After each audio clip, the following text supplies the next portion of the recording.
మీ బట్టలకి సాఫ్టింగ్ ప్రొటెక్షన్ ఇచ్చే సరైన ప్రొడక్ట్ ఎలిమ్ ఫ్యాబ్రిక్ కండిషనర్.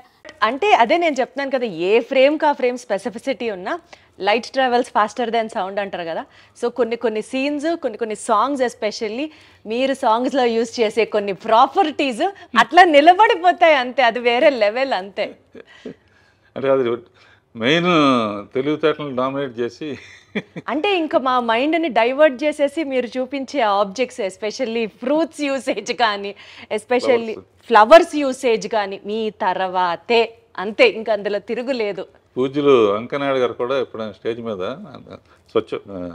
స్వర్ణ భారత్ అనే అవును ఒక ట్రస్ట్ నడుపుతున్నారు. బాగా చాలాసార్లు వెళ్ళాను, బాగా నడుపుతున్నారు, బ్రహ్మానందం ఉంటుందని. ఆయన ఏ స్టేజ్ మీద చెప్పినా కూడా రాఘవేంద్ర సినిమా అంటే స్వర్గాన్ని నేల మీద దింపినట్టే అండి. అసలు ఫ్రూట్స్ యూసేజ్ కానీ, ఎస్పెషల్లీ ఫ్లవర్స్ యూసేజ్ కానీ మీ తర్వాతే అంతే, ఇంకా అందులో తిరుగులేదు. పూజ్యులు వెంకయ్యనాయుడు గారు కూడా ఎప్పుడైనా స్టేజ్ మీద స్వర్ణ భారత్ అనే అవును ఒక ట్రస్ట్ నడుపుతున్నారు. బాగా చాలాసార్లు వెళ్ళాను, బాగా నడుపుతున్నారు, బ్రహ్మానందం ఉంటుందని. ఆయన ఏ స్టేజ్ మీద చెప్పినా కూడా రాఘవేంద్ర సినిమా అంటే స్వర్గాన్ని నేల మీద దింపినట్టే అండి. అసలు ఒక హీరోయిన్ని ఇంత అందంగా మరి ఏ దర్శకుడు చూపించలేనంత విధంగా ఆవిడ ఎంట్రీ కానీ, మీరిచ్చే ఆ షార్ట్స్, ఆ పూలు మధ్యలో అసలు వేరే లెవెల్. రాఘవేంద్రరావు గారు అదృష్టం చేసుకొని ఉండాలంతే ఆ సినిమాలో, మీ సినిమాలో నటించాలన్నా, ఒక చిన్న భాగం అవ్వాలన్నా. నువ్వు కూడా చేద్దు కానీ ఎప్పుడైనా. ఆహా తదాస్తు, ఇది ఎప్పుడో అవుతుంది, నెరవేరాలని కోరుకుంటున్నాను నేను కూడా. అంటే ఇందాక మీరు చెప్పినట్లు ఆ జీవన్ జ్యోతి సినిమా హాల్లోంచి చూసి మీరు బయటకు వస్తూ ఉన్న తర్వాత మేబీ అదే మీ స్ఫూర్తేమో, లేడీ ఓరియంటెడ్ సినిమాలు జ్యోతి, ఆమె కథ, అమరదీపం ఇట్లాంటివి మీరు చేసినప్పుడు అప్పట్లోనే లేడీ ఆడియన్స్ని, ఫ్యామిలీ ఆడియన్స్ని కూడా టార్గెట్ చేయాలి అని అనిపించిందా మీకు? ఒక స్ట్రెచ్లో ఆ సినిమాలు తీసుకుంటూ వచ్చారు. అట్లా అనిపించే ప్లాన్ చేశానమ్మా. ఎందుకంటే జ్యోతి అయిన తర్వాత చాలామంది నాకు అన్నీ అటువంటివి ఆఫర్ చేశారు. ఆఫర్ చేస్తే నేను తొందరపడి అటు వెళ్తే ఇప్పుడు సంచి పుచ్చుకుని ఇది ఇంటర్నేషనల్ ఫిల్మ్ ఫెస్టివల్ చుట్టూ తిరిగేవాడిని. వెయిట్ చేశాను కాబట్టి అడవి రాముడు వచ్చింది. అదే కదా అసలు ఆ సినిమా కలెక్షన్లు రాఘవేంద్రరావు గారు అప్పట్లోనే 4 కోట్లు, ఇవాళ రోజున 5,000 కోట్లతో సుమారుగా అప్రాక్సిమేట్గా సమానం. అవును, జనాభా లెక్క ప్రకారంగానే. బాబోయ్, అసలు ఆ రోజులో 4 కోట్లు వసూలు చేసింది అడవి రాముడు ఫస్ట్లో. అంటే లేడీ ఓరియంటెడ్ సినిమాలు, ఫ్యామిలీ సినిమాలు చేసే మీకు అప్పట్లో ఒక మాస్, ఒక కమర్షియల్ సినిమాని తీయాలి, అప్పటి లెజెండరీ యాక్టర్ ఎన్టీఆర్ గారితో మీరు చేయడం అనేది, ఆ డెసిషన్ తీసుకోవడానికి మీకు ఇన్స్పిరేషన్ ఏంటి? అసలు ఆయన ఒప్పుకున్నాడు నా డైరెక్షను అని తెలియగానే ఇక ఆయన సినిమాలు మళ్ళీ ఒకసారి బెదవాడ వెళ్ళిపోయి ఒకసారి రిలీజ్ అయ్యాయి కదమ్మా. ఆయన సినిమాను చూశాను. ఆయన కనపడితేనే పూలు వేయటం లేకపోతే హారతలు వేయటం చేస్తారు.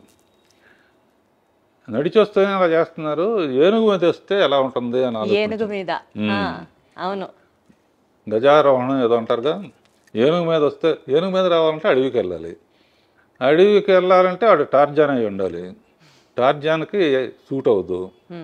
అప్పుడు ఏం చేయాలని ఆలోచించి, ఎప్పుడు ఫారెస్ట్ ఆఫీసరు విలన్స్ కుమ్మక్కవుతారు. ఈ సిన్సియర్ ఆఫీసర్గా ముందే ఆఫీసర్గా వెళ్తే డ్యూయట్లకి రొమాన్స్కి ఛాన్స్ ఉండదు. ఎన్ని ఆలోచించారు అసలు. అందునే ఫస్ట్ ఎన్ని స్టడీ చేయడానికని మామూలు మనిషిగా వచ్చి అక్కడున్న ట్రైబల్స్ని వాళ్ళ గొప్పతనం చెబుతూ,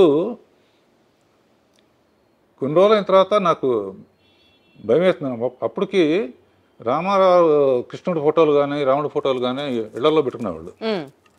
ఈ పిక్చర్ మనకు ఆడకపోతే ఇక మన కెరీర్ ఏమైపోతుందన్న టెన్షన్తో, కృషి ఉంటే మనుషులు దృష్టిలో అవుతారనే పాట క్రియేట్ చేసి, మీరేం తక్కువ వాళ్ళు కాదు అని చెప్పి, గొప్ప అని చెప్పి, ఏకలవ్యుడు, వాల్మీకి, రాముడిది నా కోరిక ఏంటంటే ఈ సినిమా ఆడితే సంతోషం, ఆడకపోతే మళ్ళీ ఆయన్ని చూసేది కాదు.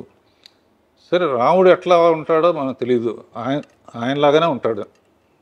చాలామంది అంటారు నిజంగా రాముడు ప్రత్యక్షమైనా కూడా నువ్వు కాదులే అంటారు. అంత బ్రాండ్ ఉంది దానికి, కృష్ణుడు కానీ రాముడు కానీ. నా కోరిక ఏంటంటే లాస్ట్ షాట్ రాముడుగా చూడాలని మనసులో అనుకుని ఆ షాట్ లాస్ట్లో తీసి ఆ శబరి చేసే యాక్షన్ యాక్ట్ చేసి చూపించి కాళ్ళకి నమస్కారం. అబ్బా అబ్బా అబ్బా, జన్మ ధన్యమైంది అనుకున్నాను. ఆయన కారు ఎత్తు ఫస్ట్ టైం అవుట్డోర్కి వచ్చారమ్మా ఆయన. అంతకుముందు అంతా గిండి ఊరి అటు వచ్చేవారు కదా. It is green memory in my life brother అన్నారు.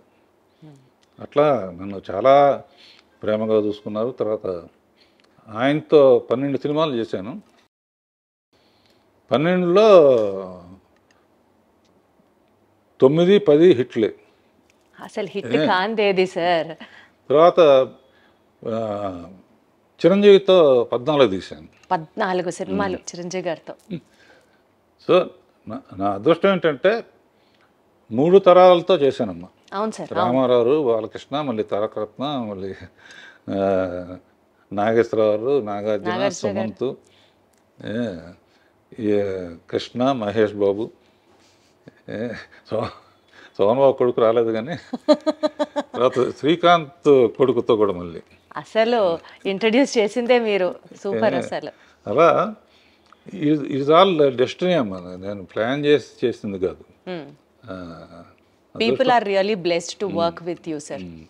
నా అదృష్టం ఏంటంటే ఇంతవరకు ఏ హీరో కూడా నా డైరెక్షన్ అంటే ఆయన వద్దులేండి అనలా.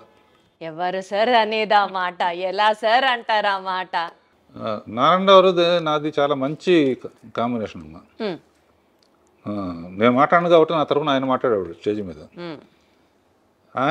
ఆయన పిక్చర్ ఒకటి ఆడితే నేను పోటీగా ఇంకో పిక్చర్, నాకు పోటీగా ఆయన ఇంకో పిక్చర్. ఇట్లా చాలా ఫ్రెండ్లీ వాతావరణంలో జరిగిందన్న.